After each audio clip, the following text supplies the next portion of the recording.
It's Gypsy Man, and I want to talk about why you may or may not want to use a different shoe on a Glock Performance trigger. Now, I prefer to take my shoes off and replace them with a shoe that feels more comfortable to me. But what we have here are my EDC Glock 45 and my competition G34. Okay, I have performance triggers in both of them. The difference is this is a Johnny Glock Vex shoe in my performance gun, okay? And the line represents where the trigger rests. Both of these guns have been cleared.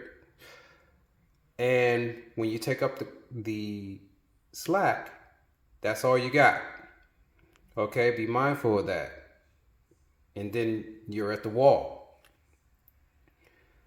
Now, the reason you may not want to do that is you may want to have some room to make a wise decision if you ever are in an unfortunate situation where you have to use your gun.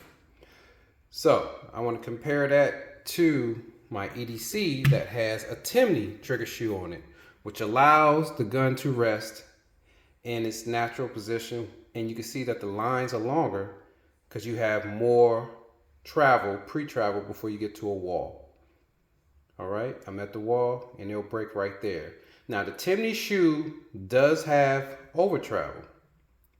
Now the Johnny Glock Vex trigger does not have much of any, because you can dial it out, of over travel.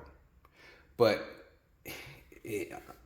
my recommendation for those who like to change their shoes out because of any type of discomfort you may feel on your finger is to not use a performance Johnny Glock Vex trigger.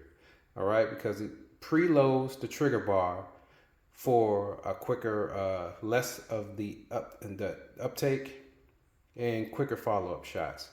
So I would suggest that for your EDCs to use something that will not preload your trigger bar to be safe. All right, Gypsy Man. Peace.